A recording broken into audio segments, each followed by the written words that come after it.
My prayer was very simple. I didn't have any desire to date somebody who wasn't my husband. That's a waste of my time.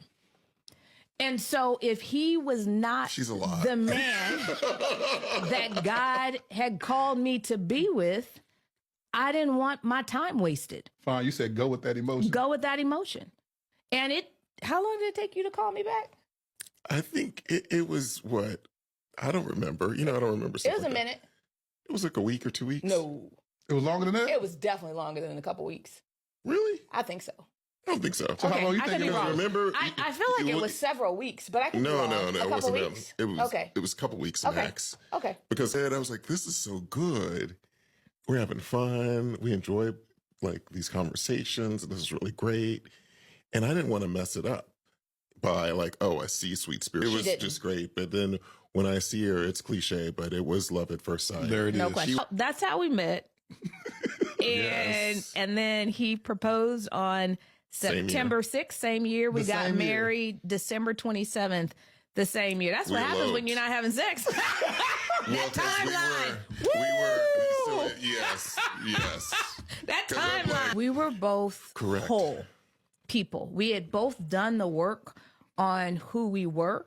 And so our marriage there wasn't this you complete me. Our marriage wasn't a half plus a half equals a whole. It was a whole times a whole equals a whole. So our marriage started off as a multiplication, not an addition. Teach. If that's without God as the covering. There it is. There's no way you can do that. The nature of a relationship with God is humility. And so if you are in sort of this triangle where he's up top and the two of you are here, you are under him. You don't have the flexibility to not be humble with one another. So some might call it compromise. I look at it less of compromise, and it's just we are incredibly humble with each other. We're very strong-willed, but we're humble with each other. And there's no one in this world who I respect, adore, admire more than this man. And we said that in our conversation, as I said to him, which you've heard me say plenty of times, but I said to him, for people who get into these big arguments with their spouses and they have conversations with us trying to understand how is it possible you can both be strong-willed, you're not sweeping things under the rug, you're having true, authentic conversations, but you don't argue. How is that even possible? And what I said to you is when you think about people and they talk about their mentors, they talk about that person, business mentor, whatever mentor, who they respect more than anybody in the world, they would never dare to argue with that person. You can have a frank conversation. That's the nature of that relationship. But you would not argue. You would choose your words in such a way where that person understood that you respected them more than anybody else in the world. Well, that's what I do with him. You know what's really cool about that is, in thinking about your question, I've never thought about any aspect of what we do as compromise. So it's not like I'm like, oh, wow, this happened and we're doing this. And then therefore I see that as a compromise I'm making. It's just felt like we've decided and we're moving in these directions. We've decided. And so other than you raising it as part of the framing of the question, I've never thought about any compromise. In our beginning, he had never had anybody to live with him. And he's an only child. Oh, yeah. And so he's getting used to having someone else in the house. And I'm getting used to sleeping next to someone every night. And so there was this one night early into our marriage, and he's a snorer and I'm a light sleeper. I'm with you. I literally was getting no sleep. And I got up one morning and I was livid. And he literally had never seen this side of me. I was so furious. And this is where in that one moment that I lost that sight, right? that sight of, I respect this man. I was so furious, and I will never forget this moment because he goes, "What is wrong with you?" And I said, as serious as I could possibly be, "I am a woman who lacks sleep." Which was hysterical. So it was so serious I couldn't laugh then. But on the drive to work, I was like, this is crazy. And I literally, and Lord, you're testing me right after this. I went in, I mean, we're in our first little house. And so I go into the bathroom and I'm mad because for But you didn't say women, nothing? You didn't say nothing earlier? I was like, I can take it. And I just lost it. I was so tired. I had been up the whole night with him snoring. I could not sleep. And for women, y'all can sleep for a few hours, get up, look the same. That's not our reality. We actually need the sleep. And So beauty rest is a real thing. rest is a real thing. And so I'm like, this man is messing with my beauty at this moment. So I went into the bathroom. I was so upset. And I will never forget this conversation. I'm so grateful it was early on in our marriage. I said, the Lord said to me, I was so angry. I said, why can you not make him stop snoring? And God said to me, why does it matter? I was like, why does it matter? You said you would give your beloved rest. Am I not your beloved? Like, this is a real conversation, by the way. This is a real, he gave him rest. He gave him rest. And I'm literally having this conversation saying, you said you would give your beloved rest. I am your beloved. And he said, but you're asking me the wrong thing.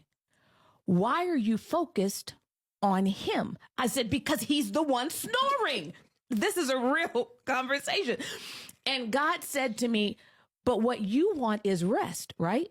I said, yes. And he said, then why what he's doing, why does that matter to you? Why is your prayer not that you will not hear his snoring? In that moment, it changed how I looked at everything, because God wasn't wrong. What I was trying to get was sleep. It didn't matter that he was snoring if God gave me the ability to sleep through his snore. You better teach. So that has been our principle from that moment forward.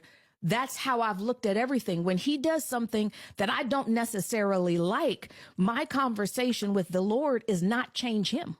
And that was in the first year of your marriage? That was right at the beginning. yeah. That because I could only take it for so long. So what did you say to him? Did you actually come to him and say, hey, I apologized I said, listen, you're not doing this on purpose.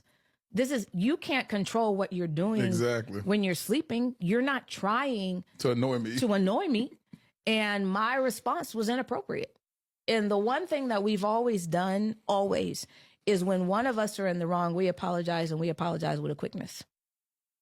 We don't have this presumption that we'll be here tomorrow. That's foolish. Right. Y'all been married for 21 years. So you did that 9 years ago. When did that ideology first creep in? Was it that moment? At the very beginning. At the very beginning. much so. Because I was certain that he was the person that God placed in my life.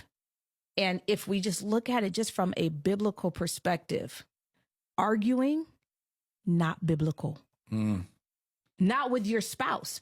And people can be mad, and all the counselors can say, well, you have to be mad. Jesus got mad. Y'all, he flipped over some tables at a temple. This is not the same. We keep trying to equate. Well, he was, he was praying in the Garden of Gethsemane, and he was praying to a place where literally his sweat turned into blood. Y'all, he was about to be crucified. My husband snoring is not the same thing. We keep trying to equate. Right. Lazarus died, and he shows up, and he has tears, and he cries because Lazarus. I was like, y'all, somebody was dead. Could we stop trying to equate? You forgot to put down the toilet seat with Lazarus died. The response should not be equivalent. And so I think from the very beginning, I was so clear, because I've prayed this prayer. This has been my prayer. I call it my box me in prayer. But my prayer has been very simple from the time I was about 21 years old.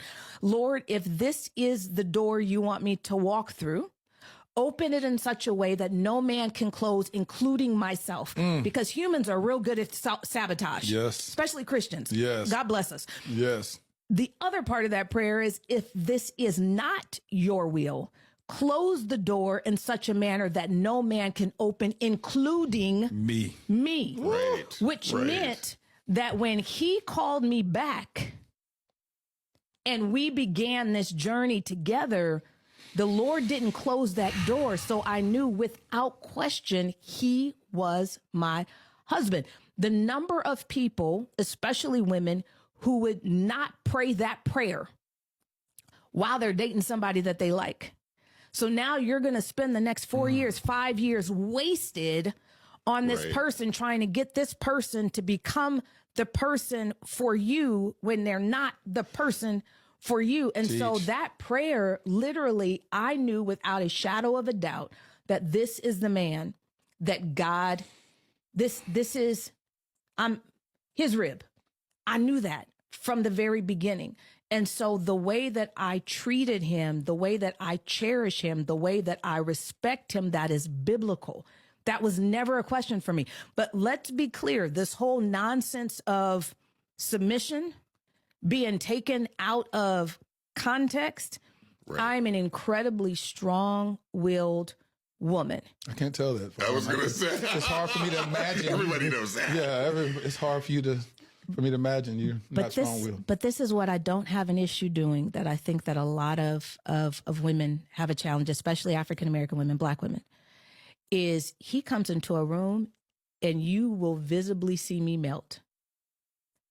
I have no issue doting over this person who has given me their life. Nobody else in the room has committed their life to me. No one else. One person. And so for me to hold back how much I love him, desire him, care for him for the sake of other people, to dumb it down for society when he's the only one who has committed till death do us part? No, you don't get that. And so for me, that is just a part of who we are. So when I look at just being a wife, being a Proverbs 31 wife, when I went and traveled and I met all of these wives, what I discovered about every single one of them, they were strong. They were powerful. And it was so jarring for me because of what we're taught in America, especially what we're taught in the church. I actually asked him to come with me on, where did you go with me? Uruguay and Argentina, right? I sure did. Because I said, this is crazy. I had been to all these countries. I'm like, every woman is incredibly strong. I expected to see women more demure. Yeah. Very mindful. Very mindful. Very mindful. Yes. That's what I expected based on what I had been taught in the church. Yeah. And then I'm going around the world and I'm like, wait a minute. But what I noticed, because I would interview the couples, and how I found these couples wasn't like some internet thing. I would reach into someone who I knew in another country. Okay. And I'd say, point me to the couple that everyone wants their marriage, including their children. Because what you can do externally, you can't do that in your house. If your kids want your marriage, yes, that's what I was looking for. And so that's how I got to all these different couples. And so I knew that they were the real thing. And so once I looked at the dynamics of each one, I said, wait a minute, all these women are incredibly strong, but when their husbands walk through the room, they melt.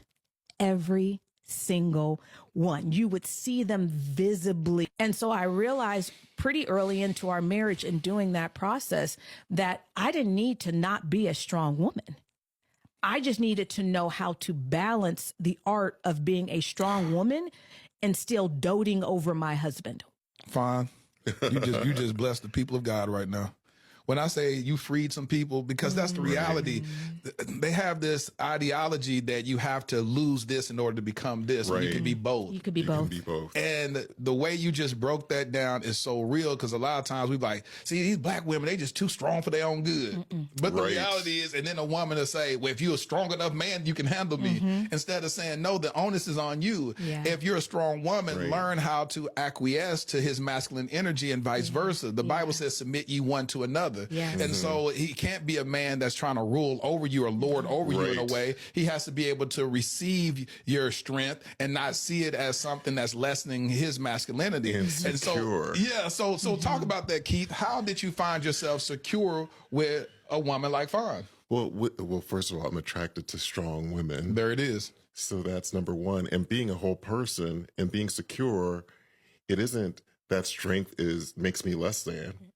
It's strength, and it shifts. The dynamic is just that. It's dynamic because it's not exerting power. And I think the paradigm that people have that you speak of is there's a thought that to be strong, I need to be strong at your expense. And so therefore you need to be less than relative to me in my position.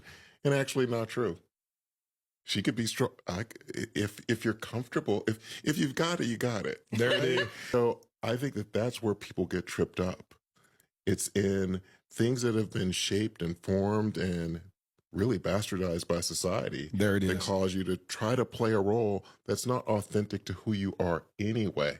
That's why it presents conflict. There it is. I really do believe that it comes down to two things. And of course, our foundation is Christ. So we got to start there, because if you pull that out, this doesn't exist. Teach. So we start there. But when you look at things beyond that, I'd say that there are probably two major things.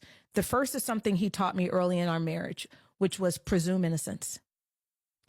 Presume innocence. Presume that what if I say something the wrong way, if I do something that hurts your feelings, it wasn't intentional. When we came in yesterday to the airport, we're at DFW, and there's this older couple that was in, I don't know if you caught this. I did. Okay. Oh, and the guy is sitting on the bench. He went to sit down and he had a bag right next to him. And the wife wanted to sit down, and she's like, I want to sit there. Can you move the bag? And so he's moving the bag. And while she's doing that, she accidentally hits his foot with her roller bag, and he like yelled at her, and she's like, well, I didn't do it on purpose. And I think that that's the piece that we get wrong a lot, that most arguments, if people really dive into what they're arguing about, is so little, it's so petty, it's so small in the grand scheme of we're going to be together for the rest of our lives. Or it's built up over time. Yep. Which is, it's not related to the very thing you're discussing or intense fellowship about or arguing over. It's like, oh, that was built over this. I didn't say anything. That was from 2 weeks ago. That was from 2 years ago. And one of our commitments is, no matter how uncomfortable, we have the discussion in the day. In the day. So whatever we're talking about is what we're talking about, not 2 weeks later. 2 weeks later, and then she runs over my foot, and then I'm like, oh gosh, well, you always do this. And so it's just so much compounding that happens that people, sort of let explode at times. God is real clear in how he should treat me as his wife. He is to love me as Christ loved the church. What greater love is there than to lay down your life for someone else? So if he is to love me as Christ loved the church, that means that he really is putting me above all things, including himself. What Napoleon Hill deduced as the most important thing that determines if a person will succeed or fail in life and business is the life partner they choose. Who they marry has such a determining factor. But here's the issue with us as African Americans, as Black Americans in this country. We cannot deal with the wealth gap if we keep divorcing, because the nature or not getting married at all, because you're building this wealth together. Most wealth in this country has always happened through real estate. I don't care what American Titan, if you go back and you study it, don't matter if it's Rockefeller, if it's Carnegie, if it's Schwab, if it's JP Morgan, you look at their real estate portfolio, and that's what continued to roll forward. Well, we keep splitting up the houses.